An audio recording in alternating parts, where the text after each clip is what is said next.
Hey everyone, co-host Topper here at the start of the show to let you know that due to extreme weather and some schedule conflicts because of travel, we might be going back to releasing episodes every 2 weeks for a little bit.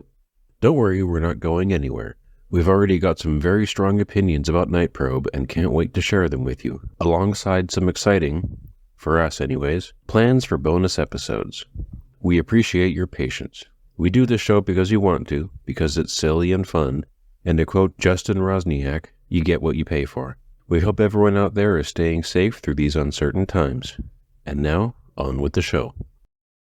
Famed author Clive Cussler. The hero Dirk Pitt. Hey man, we don't need all that coded jive. You're coming in cool as a white Christmas. The incoming freight thundered down from the sky and smashed into the Lincoln Memorial.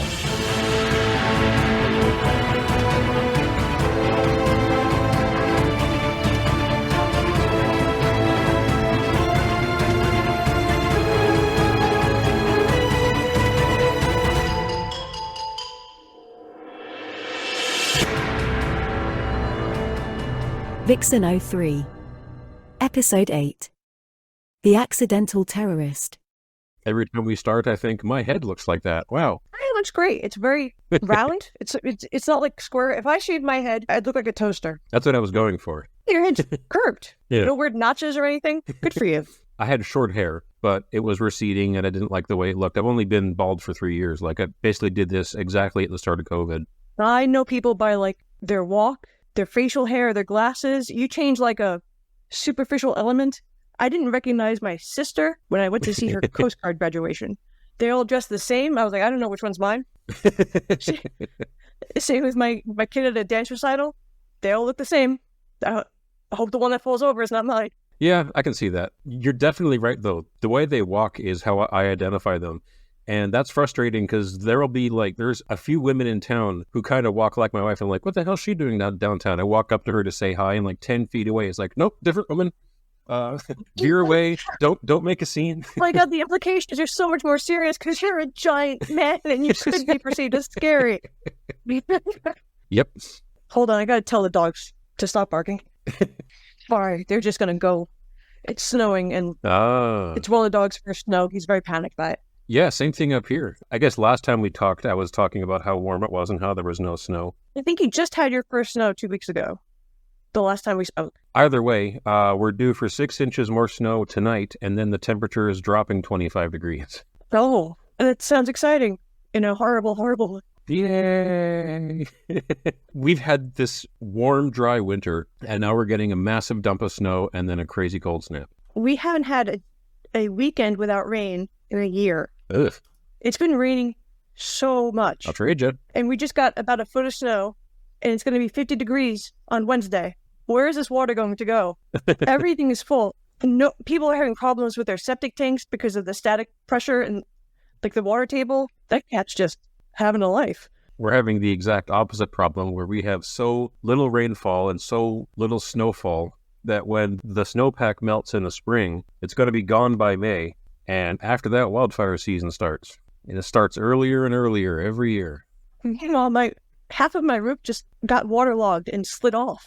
Like the shingles, because it's been so much water. It just kind of floated away. Yeah, we're definitely on the opposite end of the spectrum here. I'm not sure I like yours so much better. No, it's not. It's all terrible. Plus, there's just a pending feeling of doom, like somebody's gonna, Gabriella Prince up the world any second. Hooray! That's just looming in the background. It makes no difference which one of us you vote for. Either way, your planet is doomed. Doomed! Well, a refreshingly frank response there. Yeah. Hi, everyone. Welcome to Cussler Hustlers. It is my turn to do the intro. Hi, I'm Nancy. That is your host, Topper. And I have a secret to share with Topper and everyone. My book does not have a chapter 60. I go right from 59 to 61. Really? Yes. I just realized that. Okay, so I thought I had a stroke because the audiobook doesn't either. Oh! And I put in chapter 60 where I thought chapter 60 happened when I went back and looked at my notes. How about that? Well, this book came with no chapter 60. Was that like the super racist Clive Cussler chapter? We just have to take the entire chapter out. I'm sorry, Clive. You get 2 N-words per book. That's it. The N-word over and over again. What is wrong with you, Clive? You've issues. Oh God, now I'm wondering what that chapter was, and all I can think of is if the entire chapter was bad enough that it had to be taken away, if it was from the point of view of the Iowa crew, which were basically the 70 black slaves that they hired to run the battleship. They were hired for pay that they'll never see. So I don't know where they stands in the labor aspect of the spectrum of slavery to exploited labor. I feel they were essentially purchased with the end result of them dying. Okay, slavery. Yeah. My cat is now attacking my daughter just off camera. Why are you screaming? It's not that bad. My daughter was getting a candy cane, and the cat decided that meant they were starting a fight. Naturally. Do the math, girl. That cat is on edge 24 hours a day. Cat, that's a hard life being a sentinel. The cat's keeping you all protected. It feels a heavy burden to protect you all.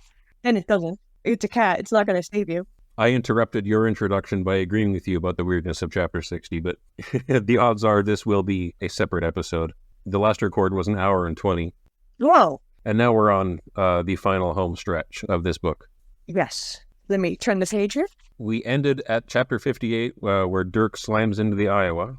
Fox tells Shaba, the young man that's serving under him, his main underling, man the guns, it's not a drill.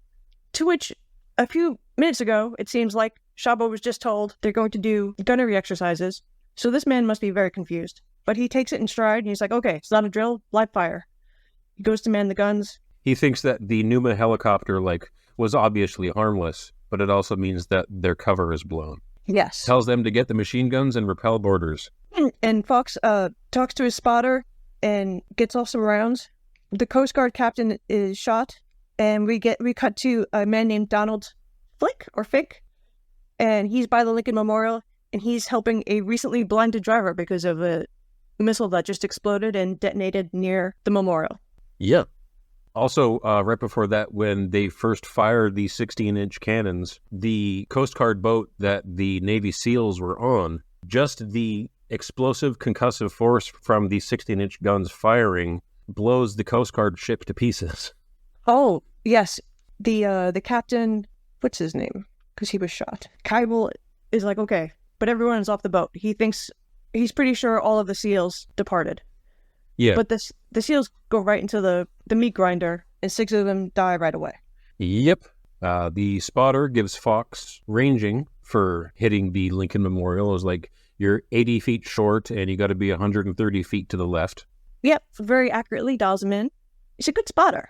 And Pitt, all seen, Pitt's wandering around the boat, and he finds, to his surprise, a very well-dressed man who's tied up spread eagle, and it's Lucena. They meet. Pitt meets Lucena.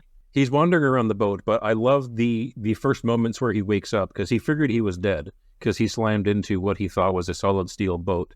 But nope, he punched a hole completely through the plywood and just ended up in some random room. Lead man style. I did like that, because, as always, he knocks himself out. It's the only way he can nap. This man would need a helmet to have soup. We get Chapter 61. Because we have no 60. Shaba is killed. Pitt gives Lucena a gun. Back to Fox. Obasi takes over the guns. And we learn Obasi is 17 years old, and Fox is like, what is he doing? He's having a real crisis of conscience. Okay. He talks to his spotter again. And his street spotter is like, here's the last set of coordinates, but the guys are on to me. I'm about to get caught. And we find out the spotter is a street sweeper, which is pretty brilliant. I got to give it to Clive there. You would not see it. That evaporates into the background. Just a guy bombing around Washington, doing his thing, and radioing in coordinates for the next round. Yeah, it is brilliant municipal camouflage. I do have a slight issue with Fox when he discovers that one of the people he has manning his guns is like a 17-year-old kid. Did he not look at the busload of people who arrived with him? Well, he was in a manic phase. His emotions are, I guess, tempestuous. I think at all times he's inebriated. He's Scottish. I don't think he'd self-medicated with a block of cheese yet that day. I thought that was his daily breakfast, was a gallon of rum or a gallon of whiskey and a brick of cheese, like a pirate. And also in 61, the president waits. That's all the president can do. They're watching the screen, and they wait. I did like the final words of the spotter, which was once again in the Alabama accent from the audiobook reader, which is, I think the dudes in khaki are about to take me away. So long, man. It's been a heavy date. Woo! And he's just like having the time of his life, helping to launch this attack on Washington. And then it's like, well, I'm arrested. See ya. Yeah, it sounds like a real tone problem. Because his tone is not matching the occasion. So I think this part of the book was too serious. He tried to add some levity. yay, I'm getting arrested for terrorism. I'll never see the day of that again. Yay! I am super attached to this guy. I hope he has a good life. He just helped the terrorism. Yeah, but nobody really got... Okay, well, one guy got blinded. But the thing about the terrorism they're doing is they're only specifically going after monuments and landmarks, and they're trying to avoid people. And as far as terrorism goes, that's the best terrorism. Yeah, No people getting hurt is the best terrorism. only property. But, let's not do any terrorisms, listeners. That too. Just stay home. You're watching Cussler Hustlers. the show that does not advocate the cool crime of Terrorisms. And then we slide right into chapter 62. Pitt finds a warhead. And what does he do? He immediately deactivates it. This guy is really good at his job. Even though this is not his job, he works with underwater things, like marine animals. Looks at coral, helps raise derelicts. Why is he deactivating a warhead? This isn't his skill set? Amazing. To be fair... Don't say to be fair. Hate when people say to be fair. Oh, to be fair. To be fair. One, he is an Air Force major. Two, Admiral Bass did use his last dying gasps to explain exactly how to defuse the missile, or the warhead. Shell? The unit. The really big bullet. So yeah, he does his safe-cracking trick, and Lusana asks, when he sees him open up this shell and take out all these small pieces, Lusana's like, smuggling. What is it, heroin or diamonds? Get off the keyboard. That's the podcat. I told you, if I sit here, the cat has to play with me. And now she's sitting very angrily next to me. When I open that door, it's going to be two dogs and an 8-year-old being like, feed us, feed us. Yeah. Lusana asks if it's heroin or diamonds, and then Fox walks in and says, I'd like to know that myself. Yes. Captain Shrek comes aboard. So now we have the big three all in the same room. As Pitt meets Fox. And with that, let's shoulder roll into chapter 63.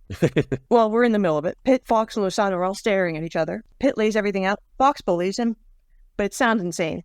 Yep, and point out that since this is the room that has all the shells in it, and there's only one poison gas shell, the other one must be in one of the three guns ready to go, but they don't know which one. Yeah, it's in the bay about to be deployed, and Fox is horrified. He was not, in his mind, he wasn't out to do mass murder. Yeah. Just some light murder, possibly. There's a good chance I may have committed some light treason. But not to this scale. So temporarily, him and Lusana put a pin in it, and they will resolve their differences at a later date. Yeah, because they both want to shoot each other. Oh, yes. They're not friends. And Lusana is being sent topside with the QD pellets to get them in water. As soon as they touch water, if you remember, folks, they become deactivated. Like the M. Night Shyamalan movie with the swing away, Merle. I think that's the plan, but all I can think of is that the bomblets are still in metal casing. Dumping them in water isn't going to do much. Somebody could still come along and pick up the metal balls that have the quick death in it, but that's for a different book to deal with. He gives a money bag, which I appreciated, like out of an armored car full of bomblets to Lusana. Yes, and Lusana has a declaration of sins. He's like, oh, I once robbed an armored car. I've never told anyone that. But now I'm a good American. I'm going to help save the day. He was never that American. The book starts off with him being like one of America's #1 drug dealers, and he used his drug dealing money to buy his way into the AAR, and he was a communist. Like, they were setting him up as 8 different kinds of bad guy. I have very flexible morals. I think drugs are fine. Yeah, me too. Communism! Not the answer to capitalism, but nothing is. My cat just messed up my arm. Listener, the podcat will murder Topper any minute now. That cat is enormous and wants to be the center of attention. The cat was sitting on my mouse. I grabbed the mouse, and the cat just, fucked up my arm with all the teeth and claws available to her. It's a little stereotypical. Cat and a mouse. And now she's staring at me like it was my fault. That's terrible. Get off my show. I know. I had to.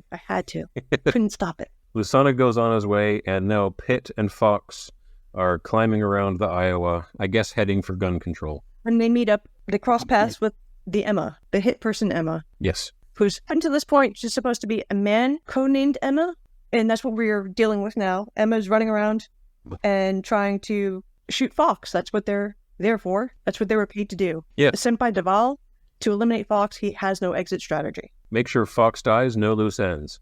And I have a very small aside here. In this part of the book, Emma is using a Hawker Rodin semi-automatic gun, which is a South African gun that Clive Cussler completely invented, because I was trying to get information on this gun. And the Hawker Rodin and the Fellow gun, F-E-L-O, which is an Israeli-made gun that basically shoots razor blades, which was mentioned earlier in this book as well, that South Africa enjoys using. These are both completely fake guns, and I found both of them in an article online called Guns in Books. I'm glad the razor blade gun doesn't exist. I know we have a razor blade missile. With all the real guns out there. I know Raytheon has a knife missile. Why, Clive? There's guns. You have to make up a manufacturer? He could have used any gun at all for this scene where Emma has a gun. You have to make up a gun name. Any gun at all. I wonder if he had, like, patrons and he had to work their names into... That's why he's all the named characters. He's working his friends' names into the books. Yes. They find Emma... But Pitt hides behind Fox because Fox is so big. Remember, he's this giant 6'8" Scotsman. He's so big, Pitt hides behind him until they can get close enough for Pitt to tackle him. I love in this. I know Fox is dressed normally, but I'm envisioning him in a kilt, no matter what. Always a kilt. I was imagining him in just basically in every single scene, just this huge pair of khakis and like a giant pith helmet. Pith helmet and a kilt. We'll meet in the middle. That's fine.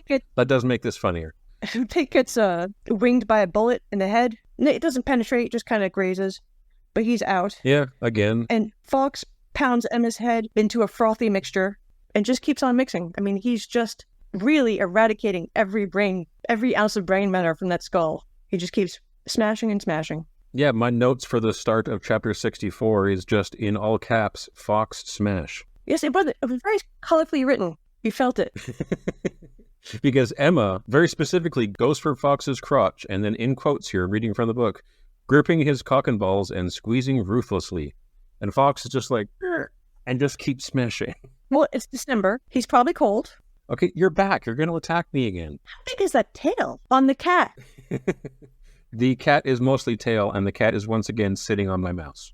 You can see this, right? That's you right there. Yeah, you suck. What is that cat? Jesus. Not big. It's like not even 8 pounds. She is all skin and bones and fur. Really? From this camera angle, she looks like a beast. Nope. This is a skeleton with fur on it. She's just that kind of cat. And I know you want to cuddle, but you keep biting me.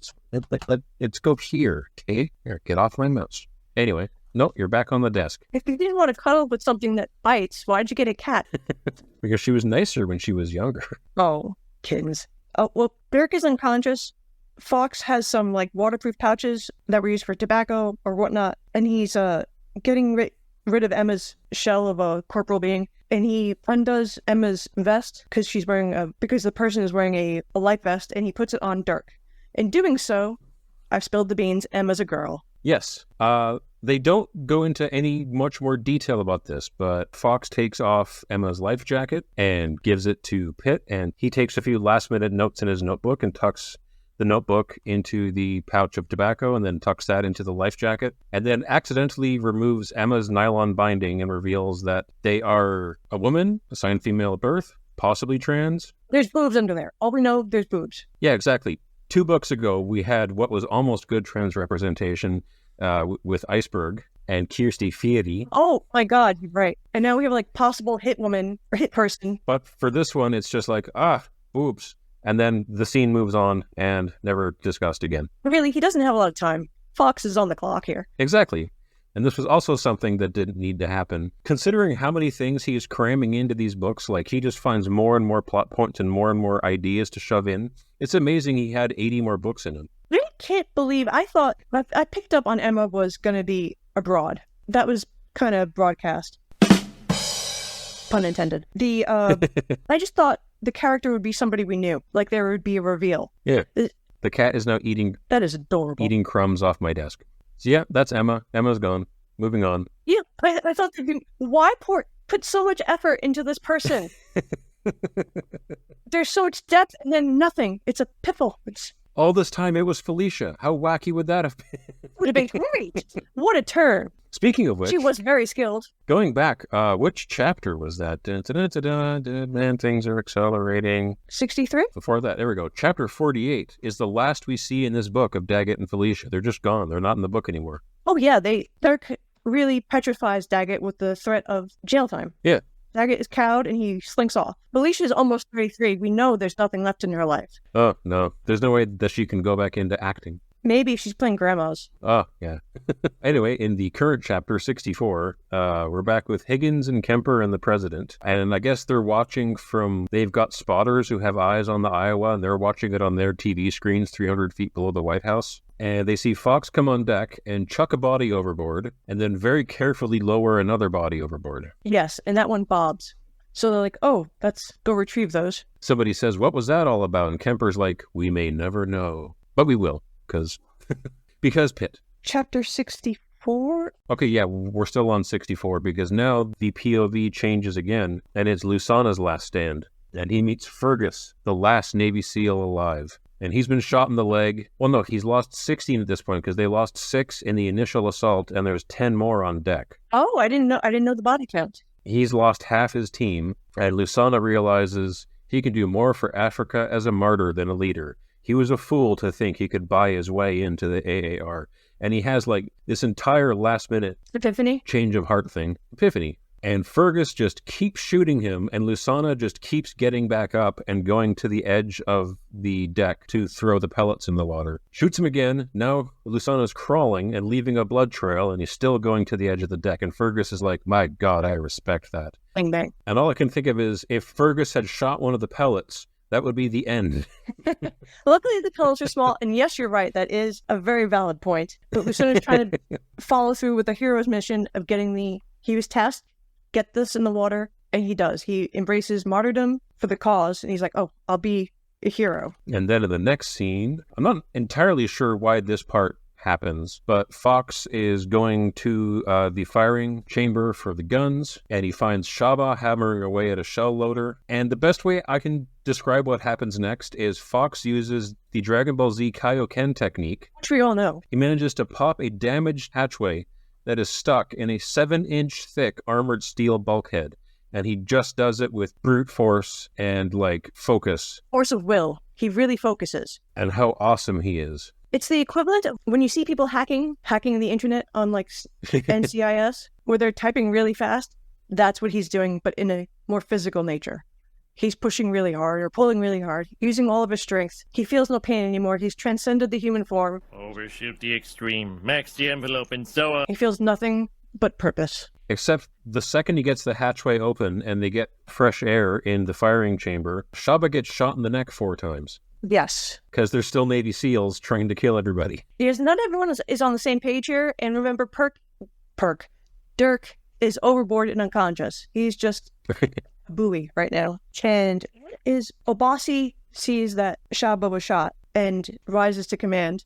And Fox is like, how old are you? 17? Oh, good God. He has another crisis of faith. Yeah, and Obasi is up in the firing booth and realizes there's only one way to save his captain. And he hits the button and fires all 3 16-inch guns. And this is one of them has the quick death. So this is a very intense moment. Quick death has been launched. Ooh, that's bad. And not only that, but because one of the guns was damaged by the missile strike, which I think we entirely skipped over, the Iowa was hit with a salvo of Satan missiles. Oh, yes, the satanic missiles.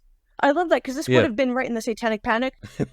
Satan missiles, but the armor, because they left all the armor on the gun turret, which was between 7 and 17 inches thick, the armor did work.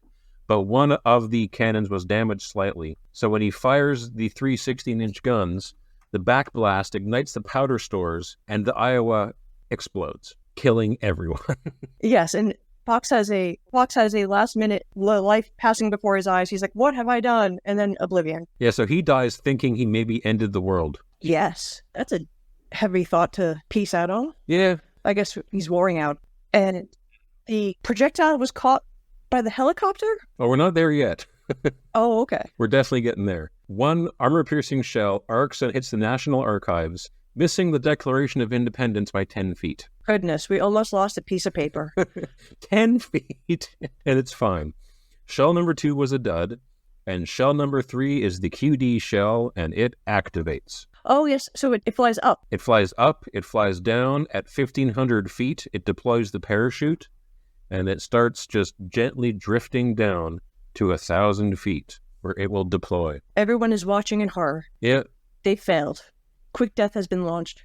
Steiger and Sandecker are in the helicopter doing what they can. Steiger realizes the only thing to do is keep that from descending below 15,000 feet. So he uses the helicopter like a cat going in for a head scratch, kind of like noses under the helicopter under the chute. And so the chute is on top of the helicopter and the bomb bit is dangling below. He flips the helicopter on its side so that the blades don't chop the shell up. All the rigging, all the cords for the parachute get tangled up in the helicopter. The parachute covers the windscreen, and the bomblet is hanging underneath the helicopter now because it's all been fouled up and tangled up in the helicopter, but the blades are still turning. This is not a personal parachute. This is a enormous helicopter covering parachute because it's carrying this 2,000-pound missile. That's also weighing down the helicopter now. But now the helicopter is carrying it, and it drags them all the way down to 1,000 feet, and they're at 1,000 feet for a long time, and the president's watching, and Jarvis is watching, and Clive describes civilians watching sheep-like, pointing up at the helicopter and the shell, but then the helicopter starts going up again. The day is temporarily saved. Yes. Sandecker and Steiger have just made the decision. They're just going to fly out into the sea and sacrifice themselves. Butch and Sundance it right to the end. They figure they can make it 600 miles off the coast, but they're flying blind, and they know they can't be rescued. So, later. Yeah, essentially their helicopter is wearing a blindfold. They're flying by instruments only. And this is quite a day for Sandecker. He must be exhausted. Before, he thought Pitt was facing certain death, and now he is entombed in a flying coffin. Yes. With the fate of the world hanging below them. Fortunately, Pitt is jabbed back to consciousness by icy water, which is the only way he can wake up. And he meets the captain of the Coast Guard boat, Oscar Keeble, which used to be the nicest boat on the waterway, but now it's all fucked up and destroyed, and his arm is broken. Well, he was shot in the arm. He hauls Pitt out of the water. Oh, yeah, he was. But and back in the president's office, everyone is relieved when they see the helicopter catch the parachute and fly up. Hooray, we're saved. Not yet. Things get tense. This is like one of those Hobbit movies. You think it's going to end, but no, you haven't bowed down to your Hobbit enough. Bow down to Dirk. He's coming to save the day again. Because he radios in to Steiger and Sandecker, and he says he's still waiting for his scrambled eggs. They try and futz with the helicopter again, and Steiger... No, I'm sorry. I'm lost in my notes here. Well, they do futz with the helicopter a bit because the parachute is blocking one of the air intakes, and it's slowing them down. So Pitt tells them... Oh, yes, they had to maneuver...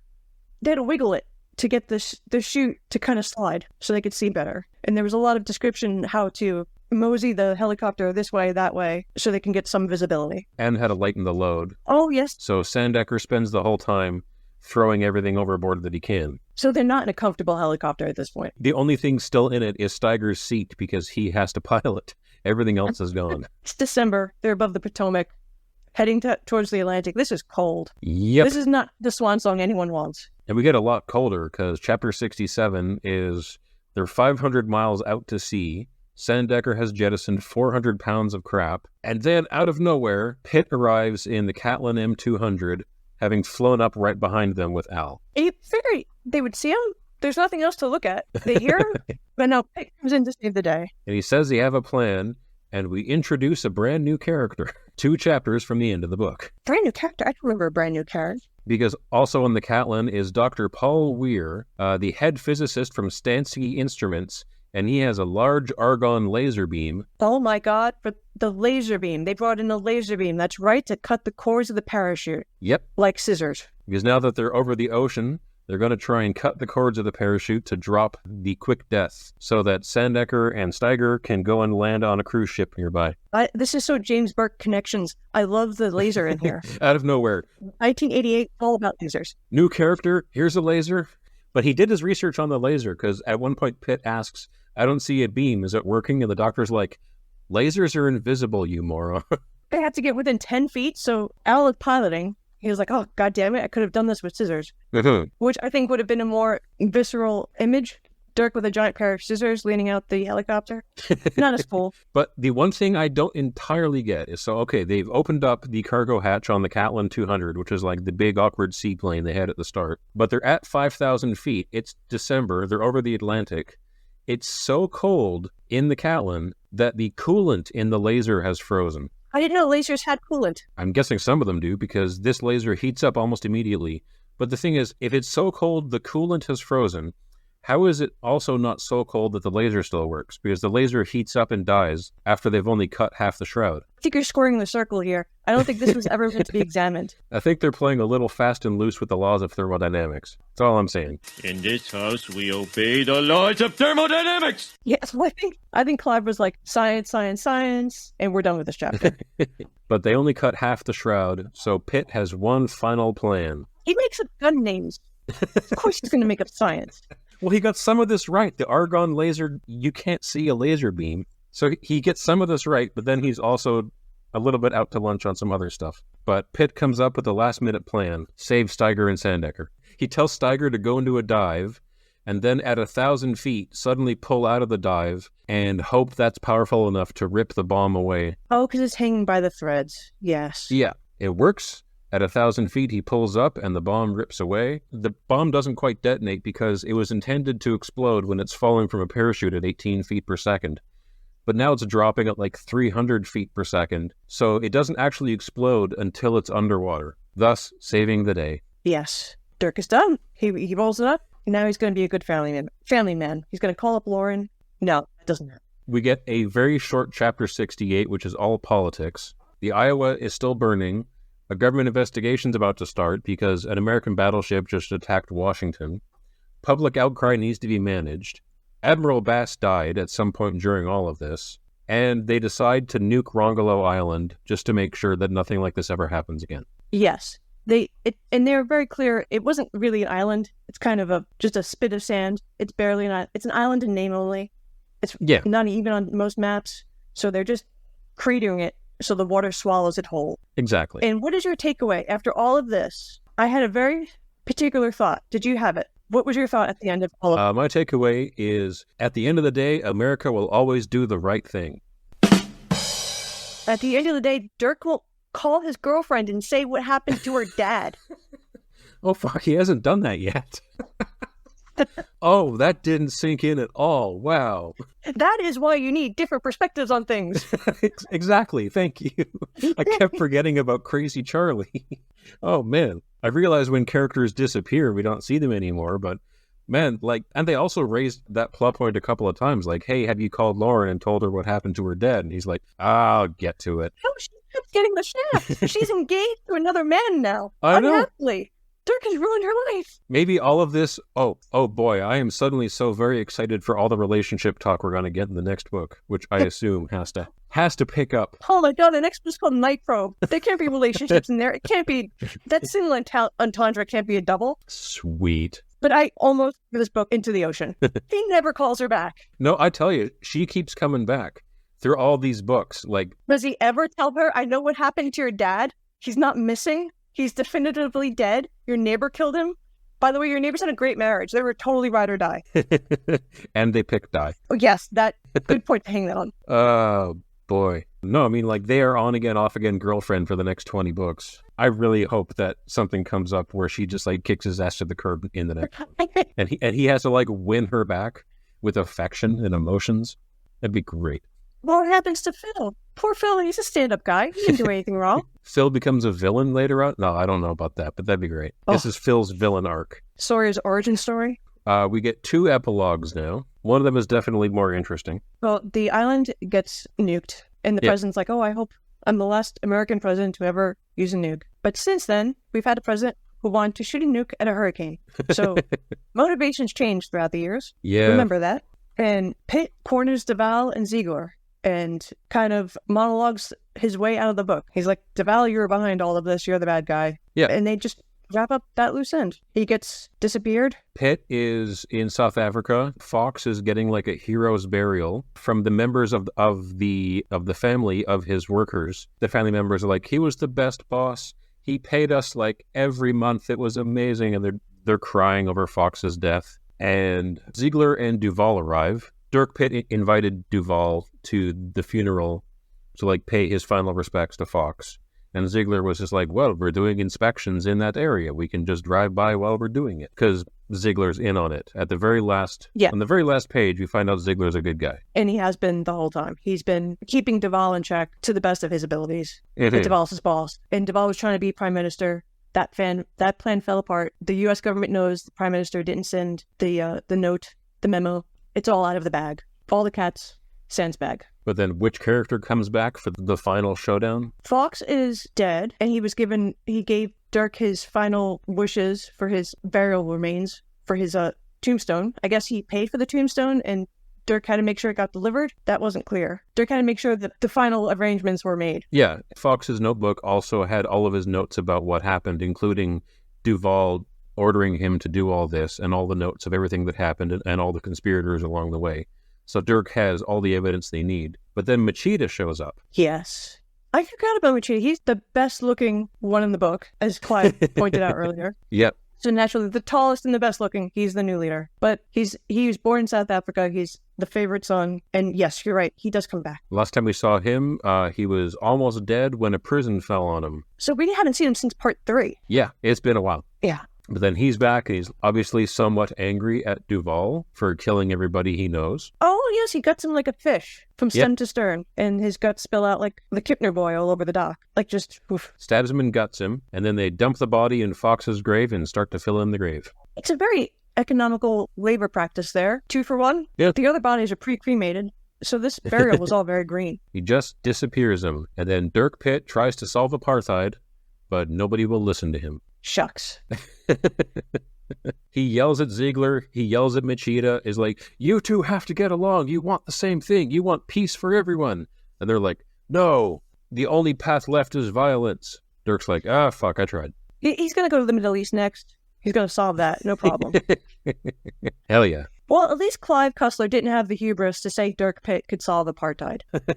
No, I was really worried he was going to have that happen, that Dirk was going to be so persuasive. Dirk Pitt after school special? He was going to be so persuasive that he got the white German head of the South African Defense Force and the black South African new head of the African Army of Resistance and yell at them so hard that they shook hands and decided to be friends. I was really terrified that was going to happen. Luckily, Clive knew better than to fly that close to the sun. Yeah, the editors were like, okay, we're fine with everything in this book, but this is silly. Oh my God, he was probably doing book signings in Sun City. Even though so much sillier stuff happens in this book series, I believe the next book, Night Probe, is the book that ends with Canada becoming part of America. That? Okay. Do you want to end that series with a bonfire? As a Canadian, I might be able to point out some factual inaccuracies there. I think he probably will. This is a whole love story with me and Clive. I love him. I hate him. I'm boggled by him. He's a dottery old man. There's a lot of boggling happening. We all contain multitudes. And now here at the very end of the book, I had one note written down which didn't occur to me until I was done editing the last episode, episode 6. And I realized each one of these books has the giant henchman who kicks Al's ass until Pitt somehow finds a way to overpower them. The giant henchman was Maxine. Oh no, Maxine Rafferty shot him in the leg. He's been in the cast the whole time. He's the only one who ever gets to recuperate. Yep. Yeah, Maxine Rafferty was the giant henchman, and I love that for her. I was thinking about Maxine and her husband. I'm like, they died on the same day. No nursing homes. Their estate's still intact. No medical bills. It's really, they died in their late 70s.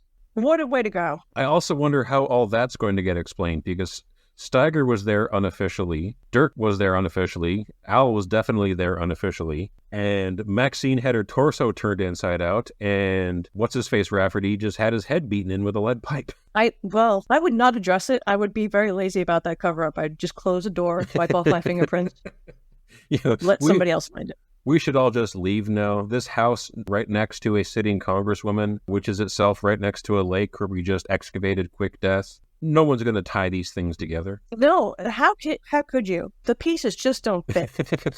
Lauren finds out about her father's death on the news. She nukes DC because Dirk is there.